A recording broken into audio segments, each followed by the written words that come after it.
Still more stories from Grandma's Attic by Arleta Richardson, illustrated by Dora. Chapter 5. The Wrinkled Stockings. "Oh, it's cold!" I shivered as I stomped the snow from my overshoes and came into the kitchen. "I was glad I had something over my ears today." "It is cold," Grandma agreed. "Take off your snowsuit and hang it here by the fire. I've got some nice hot chocolate ready for you." I sat down at the table and warmed my hands in the cocoa cup. "It seems like winter is awfully long this year," I complained. "I can't remember when there wasn't snow on the ground. Here it is almost April. It ought to be spring pretty soon." "It will be," Grandma assured me. "A few weeks will make a lot of difference. Just don't start out without your warm clothes, even in April. That can be a very deceptive month around here. I surely recall one that was." "Tell me about it, Grandma. How old were you then?"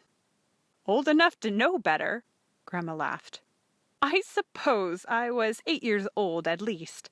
It's a wonder Sarah Jane and I both didn't die of pneumonia that year."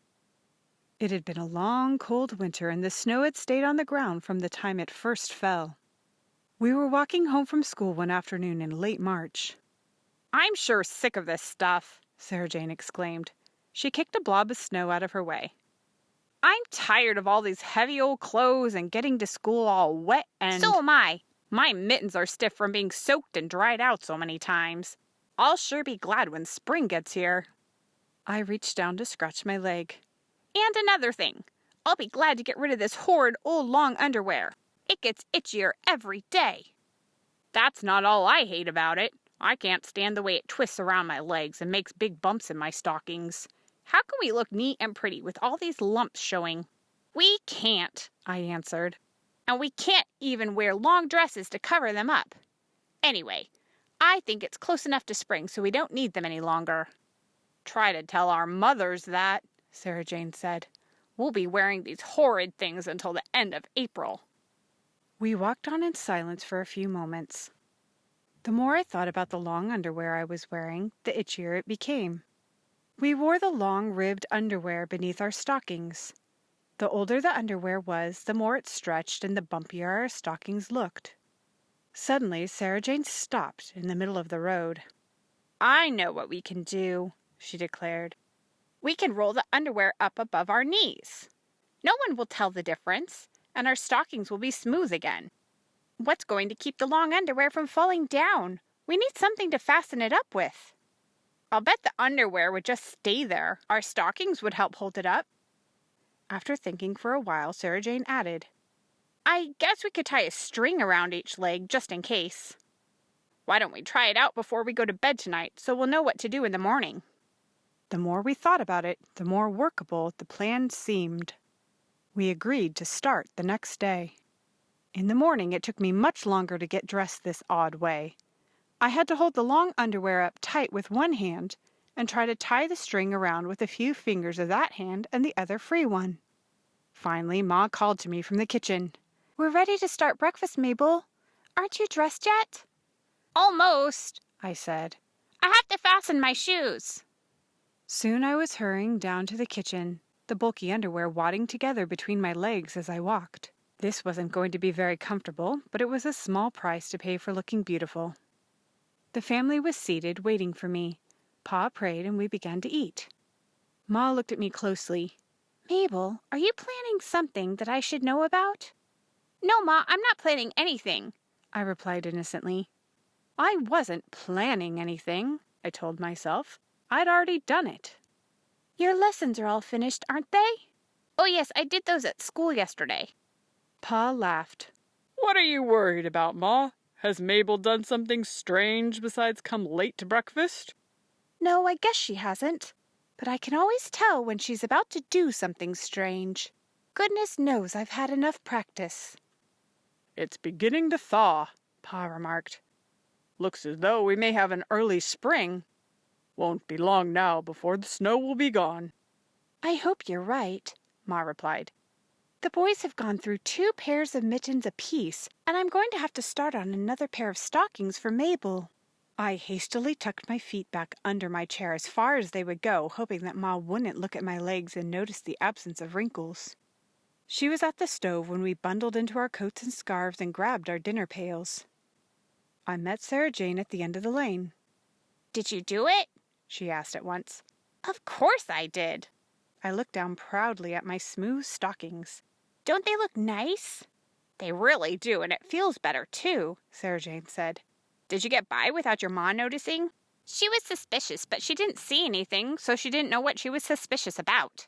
How about you?" "I almost didn't make it," Sarah Jane admitted. "Ma asked me what I had under my dress." "Oh, no, what did you say?" "I said it was my petticoat." "It was my petticoat, wasn't it? I didn't say what else it was." Anyway, she just said to pull it down smooth.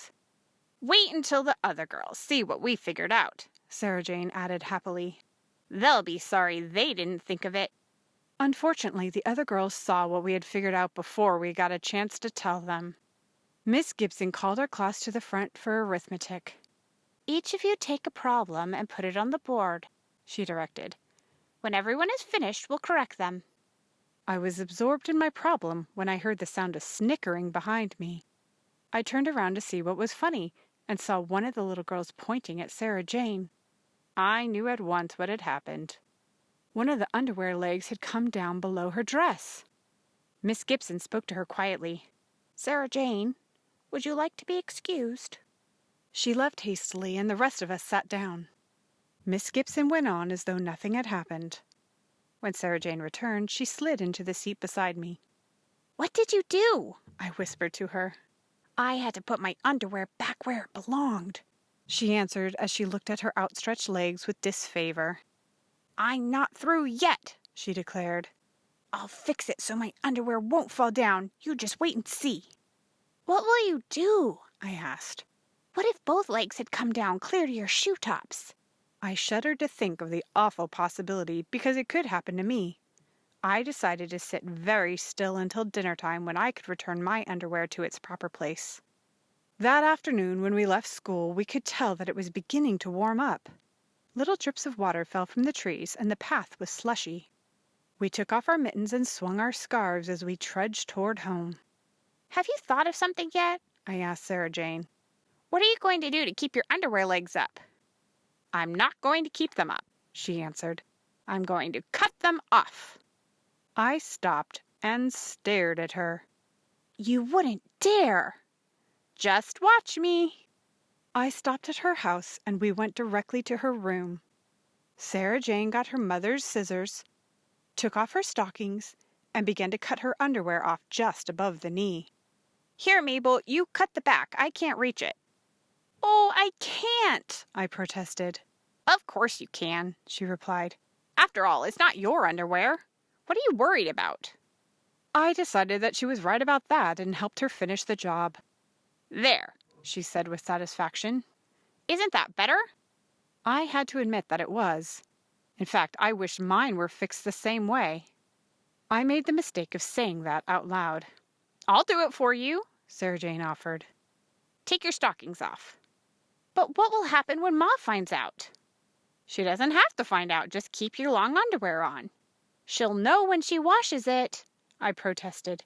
"She can't help but notice a pair of long underwear with no legs in it." "That's right. I didn't think about the washing." Sarah Jane thought for a moment. "I know. Put one of your other pairs in the wash and just don't take these off at all. That's what I'll do." Reluctantly, I allowed Sarah Jane to persuade me, and we cut mine to match hers. I discovered that once we began the deceit, there was no alternative but to continue it. The only way to keep Ma from finding out what I had done was to sleep in my long underwear. I knew that she positively forbade that, so I had an uncomfortable night for more reasons than just being too warm. The next morning was sunny and bright. Spring was surely in the air. I dressed quickly and got to the kitchen in time to help Ma set the table. "We can take off our long underwear now, can't we, Ma?" I asked. "The snow is melting really fast." "Don't get in a hurry. We may not have seen the end of winter yet. You take your scarf and mittens just as you always do. The weather can change in an instant." I was sure she was wrong, and so was Sarah Jane when I met her. "Aren't you glad we don't have to wear that hot old underwear this morning, Mabel? We had a good idea just at the right time, didn't we?" I agreed happily. Your ma didn't find out about yours? Nope. As long as we do what we plan, they'll never know. As far as I could see, Sarah Jane was right, but I had an uneasy feeling that since we were being deceitful, we would have to pay for it. I was not mistaken. Shortly after noontime, the sun disappeared. The schoolroom began to get dark. Miss Gibson looked anxiously out the window. I'm afraid we're in for another storm, children, she said. We'd better pick up our things and start for home. I'll give you your assignments, then you can hurry on as quickly as you can. By the time we were ready to leave, the snow was falling heavily. The wind was blowing so hard we could hardly walk. We managed to trudge along for about a half-mile until the snow became so high it was above our shoe tops. I turned around looking for help and was glad to see Reuben coming up behind us. You girls had better stay here out of the wind, he said.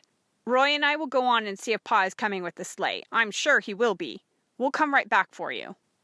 We took Reuben's advice and ducked back into a small shelter made of bushes. The snow continued to swirl around us, but the wind wasn't quite so strong.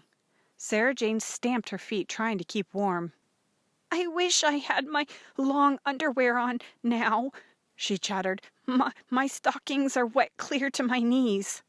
I know, even my skirts are wet, I shivered. I hope he comes for us soon. We waited for what seemed to be a very long time before we heard the bells on the sleigh. Soon we were huddled under the big robe and on our way home. The warm kitchen felt good when Pa finally carried us inside. Hurry and get out of those wet clothes, girls, Ma said. I have blankets warm to put around you. When we were seated beside the stove, our teeth chattering, Ma knelt down to remove our wet shoes and stockings. Mine came off first, and Ma leaned back on her heels in amazement. Mabel, what in the world? Our secret was out. There was nothing left but to confess what a foolish thing we had done. If you get pneumonia, Ma scolded, you'll find out how good a few wrinkles in your stockings can look. If you ever pull a trick like that again. Ma didn't finish the sentence. Sarah Jane and I both knew what would happen another time. We didn't get sick, Grandma concluded. But it would have served us right if we had. My, what horrible things we managed to think up between us. End of chapter 5.